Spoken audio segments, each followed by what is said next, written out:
আসসালামু আলাইকুম, আমি তানজিনা।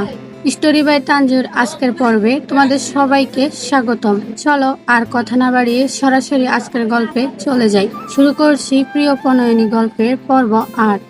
আজকের দিনের শুরুটা খিটখিটে মেজাজ দিয়ে শুরু হয়েছে। জাইনের মুখ কেমন বার করে বসে আছে ড্রয়িং রুমের সোফার মধ্যে, চুল হাতের মুঠোয় পুরে মাথা নিচের দিকে দিয়ে বসে আছে।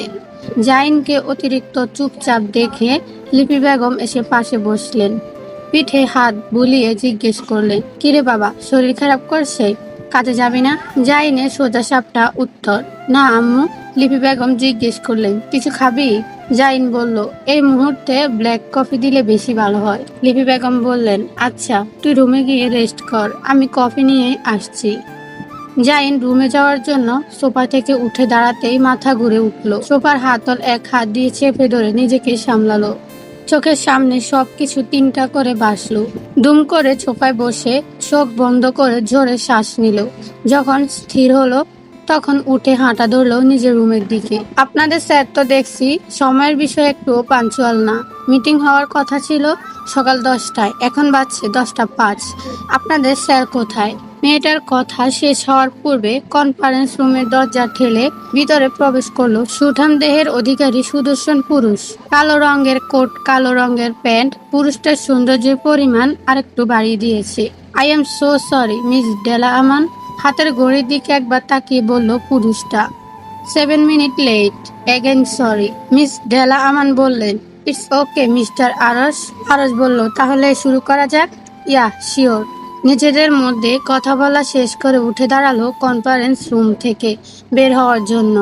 দরজার কাছে গিয়ে আরস এক হাত দিয়ে সামনের দিকে ডেলাকে যাওয়ার জন্য ইশারা করলো। ডেলা সামান্য হেসে সামনের দিকে চলে গেল। কনফারেন্স রুম থেকে বের হওয়ার পর আরস এবং ডেলা একসাথে হেঁটে যাচ্ছিল। ডেলা আমান বলল, I am impress on you mister Aras. Aras সৌজন্যতা রক্ষার্থে হালকা হেসে ধন্যবাদ জানালো। জায়ান চুপচাপ শুয়ে সিলিং ফ্যানের দিকে তাকিয়ে তাকিয়ে ভাবছে, এই ফ্যান যদি খুলে ঠাস করে তার উপর পড়ে যায় তাহলে তার মুখ ফেটে গিয়ে দেখতে কিরকম হবে। ফোনে ভাইব্রেশনের শব্দে জায়ান নিজের চিন্তা ভাবনা দুদিকে ঝেড়ে ফেলে বিছানা হাতড়ে মোবাইল হাতে নিল। সেভ নাম্বারে যখন নাম লেখা দেখলো ইনায়া, তখন নাক মুখ কুঁচকে রইল। ফোনের দিকে তাকিয়ে বিড়বিড় করে বলল, এই শাকচুন্নি এখন আমাকে কল দিচ্ছে কেন? রিং বাজতে বাজতে কলটা কেটে গেল। যার প্রয়োজন সে কল দিবে বলে ফোন রাখতে যাবে, এর মধ্যে আবার কল আসলো। ফোনটা কানে লাগিয়ে কর্কশ গলায় বলল, হ্যালো। মিহি সুরে ইনায়া বলল, বাবু কল ধরছো না কেন, রাগ করেছ? জায়ান অবাক হয়ে ফোনের দিকে তাকিয়ে থাকলো। মুখ দিয়ে বের হয়ে আসলো, আজ এ এত ভালো করে কথা বলছে কেন? ইনায়া বলল, বাবু কি বলছো? জায়ান বলল, না কিছু না। ইনায়া বলল, একটা ভিডিও কল দাও। জায়ান বলল, এখন বাবু? ইনায়া বলল, জায়ান বলল, একটু পর কল দেয় বেবি। ইনায়া বলল, না এক্ষুনি দিবে তুমি কল, এত তামাশা করার কি আছে? জায়ান বিড়বিড় করে বলল, এই তো আসল রূপ বের হয়ে আসছে, এতক্ষণ নাটক করছিল কেন শালি? ইনায়া ফোনের ওপাশ থেকে বলল, বাবু কি বলছো? জায়ান বলল, না জান কিছুই বলিনি। ইনায়া বলল, তাহলে কলে আসো। জায়ান বলল, কাদো কাদো মুখ করে জায়ান ভিডিও কলে গেল। নিজ মনে হাজারটা গালি দিল ইনায়াকে, সাথে নিজেকেও গালি দিল। কেন যে গিয়েছিল এর সাথে রিলেশনে, আবার নিজে উত্তর দিল, আল্লাহ ভালো জানে। ভার্সিটি থেকে আসার পর শাওয়ার নিয়ে বিছানা শুয়ে আছে নুসরাত। শরীরে কোনো শক্তি খুঁজে পাচ্ছে না, এমনি বিছানার মধ্যে শুয়ে চিৎকার করছিল। যখন দেখলো চিৎকার শুনেও কেউ আসছে না, তখন আয়নার সামনে দাঁড়িয়ে বিকট শব্দে আম্মা বলে চিৎকার করলো। নাজমিন বেগম নিচ থেকে সে চিৎকার শুনলেন, একবার উপরে তাকিয়ে দেখলেন, তারপর আবার নিজের কাজে মনোযোগ দিলেন। লিপি বেগম বললেন, নাজমিন যাচ্ছিস না কেন, মেয়েটা তোকে ডাকছে। নাজমিন বেগম বললেন, ভাবি এমনি ডাকছে, ওসবে পাত্তা দিও না, যাস না, গিয়ে দেখ, দেখবি কোনো দরকারে ডাকছে। রোহিণী কথার মধ্যে পোড়ন কেটে বলল, গিয়ে দেখো বড় ভাবি। আয়নার সামনে দাঁড়িয়ে আছে, চোখের ডার্ক সার্কেল দেখছে আর চিৎকার করছে। এটা প্রতি সপ্তাহে হয়, ভার্সিটিতে যেদিন যাবে সেদিন এরকম কাণ্ড কারখানা হবে, এটা নিশ্চিত থাকবে। লিপি বেগম দীর্ঘশ্বাস ফেললেন, ওহ বলে। নিচতলা থেকে নুসরাতের চিৎকার শুনে কেউ না আসলেও পাশের রুম থেকে আরো দৌড়ে নুসরাতের রুমে আসলো। মনে করলো হয়তো কোনো বিপদ হয়েছে। দরজার বাহির থেকে দেখলো নুসরাত কার্লি চোখগুলো মুখের সামনে এনে মুখ দিয়ে হাউ হাউ শব্দ উচ্চারণ করছে। তারপর আবার সোজা হয়ে চুলগুলো সুন্দরভাবে আঁচড়ালো। হাতের মুঠো চুল নিয়ে চুলগুলো একবার এপাশে আরেকবার আরেক পাশে নিয়ে পোজ দিতে লাগলো। এখনো অব্দি দরজার সামনে দাঁড়ানো আরশকে খেয়াল করেনি নুসরাত। আমি তোর জিনের মতো চিৎকার শুনে মনে করলাম কি না কি বিপদ হয়েছে। আমি তো ভুলেই গিয়েছিলাম তুই নিজেই একটা বড় বিপদ। নুসরাত হঠাৎ কথা বলার শব্দ শুনে হালকা কেঁপে উঠল। দরজার দিকে তাকিয়ে যখন আরশকে দেখলো তখন এক লাফে ওয়াশরুমে দরজার সামনে গিয়ে দাঁড়ালো। আয়নার সামনে দাঁড়িয়ে এসব কি করছিলি? মিনমিন করে উত্তর দিল নুসরাত। কিছু না।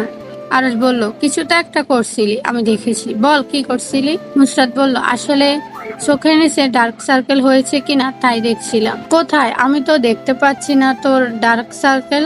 এদিকে আয়। হাত দিয়ে ইশারা করলো নুসরাতকে আরশ। নুসরাতকে ঠাই হয়ে এক জায়গায় দাঁড়িয়ে থাকতে দেখে ধমক দিল। এদিকে আসতে বলছি না? ছোট ছোট পায়ে এগিয়ে আসলো নুসরাত। আরশের সামনে দাঁড়াতে ঠাস করে থাপ্পড় পড়লো গালে। থাপ্পড় খেয়ে নুসরাতের মুখ হা হয়ে গেল। কিছু জিজ্ঞেস করার আগে আরেকটা থাপ্পড় পড়লো গালে। থাপ্পড় খেয়ে শ্যামলা গালে 5 আঙ্গুলের দাগ পড়ে গেল। আরশের দিকে ক্ষোভ নিয়ে তাকিয়ে রইল নুসরাত। আরশ শেষ হবে পাত্তা না দিয়ে বলল, প্রথম থাপ্পড় খেয়েছিস সেদিন আমার পিঠে থাপ্পড় মারার জন্য, এবং দ্বিতীয় থাপ্পড় খেয়েছিস বড় ভাইয়ের সাথে বেয়াদবির জন্য।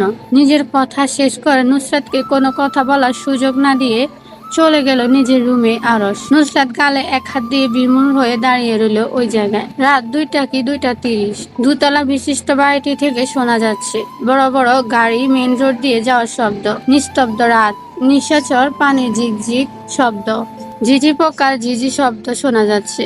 সারা বাড়ির লাইট অফ। এই অন্ধকারের মধ্যে দোতলার প্রথম রুমের দরজা খুলে গেল। রুম থেকে বের হয়ে আসলো নুসরাতের মাথা। চারদিকে তাকে যখন বুঝলো বাহিরে কেউ নেই, ধীর পা আগালো আরশের রুমের দিকে। আরশের রুমের সতর্ক পায়ে প্রবেশ করলো। চুপচাপ আরশের বিছানার কাছে বসলো। হাত দিয়ে মুখের উপর নাড়াচাড়া করে দেখলো আরশ জেগে আছে কিনা।